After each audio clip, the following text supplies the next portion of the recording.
children. So today we're going to be reading this book titled Cinderella. So let's read it together. Once upon a time, there was a beautiful girl named Cinderella. This is Cinderella. She was so kind that even the mice and the birds were her friends. Each morning, the birds woke her from her sweet dreams with their song. Cinderella lived with her cruel stepmother. Can you guess who the stepmother is? This is the stepmother. And her two stepsisters, Anastasia and Drizella. They treated her like a servant. Cinderella had to do all the cooking and sewing and washing and scrubbing. Her stepsisters never did any work. One day, a royal messenger came to the house. This is the royal messenger. He brought a letter from the king. The stepmother read the letter. The king was given a royal ball for the prince that night. Every girl in the kingdom was invited. That means I can go, Cinderella cried. Her stepsisters, they laughed. Ha ha ha. Imagine Cinderella dancing with the prince. Drizella crackled. She's only fit to dance with a broom, added Anastasia. But the letter says every girl is invited, Cinderella insisted. So it does, the stepmother agreed. You may go if you get all your work done and if you can find something to wear. Oh, thank you, said Cinderella. She quickly ran up to her room. Cinderella pulled a dress out of her trunk. This was my mother's dress, she told the mice. Isn't it lovely? It just needs some decoration. Cinderella's mice had never been so happy. A thin mouse named Jack, this is Jack, thought Cinderella would be the prettiest girl at the ball.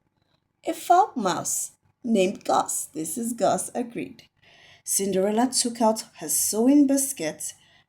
I'll need a sash and some beads, she said. Just then, her stepmother shouted, Cinderella! Cinderella hurried down the stairs. Cinderella, wash the floors, her stepmother ordered. But I washed them yesterday, Cinderella said. Well, wash them again, snapped the cruel woman, and dust the drapes and clean the windows and finish the sewing. The mice felt sorry for Cinderella. Cinderella, do this. Cinderella, do that, Jack said. Cinderella will never have time to fix her dress. Then her stepmother won't have to let her to go to the ball. Poor Cinderella, Gus agreed. One of the mice had an idea. Why don't we fix the dress for Cinderella? We can do it. All the animals agreed to help. Gus and Jack sneaked into the stepsisters' room. Drizella and Anastasia were getting ready for the ball. This sash is old, Anastasia said. These beads are horrible, Drizella said. They threw their things away. Gus and Jack, this is Gus and Jack, took the sash and the beads. Pretty, pretty, Gus exclaimed. Shh, Jack hissed. He was afraid they would wake Lucifer the cat. But the mice made it safely back to the attic. Soon, every beak and paw was busy.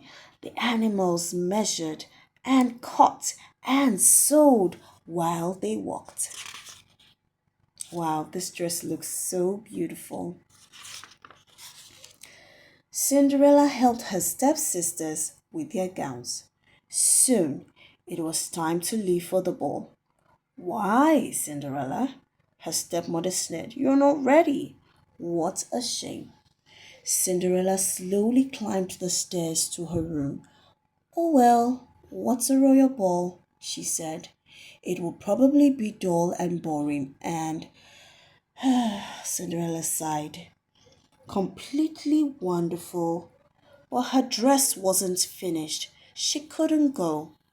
Cinderella opened the door to her room. Surprise!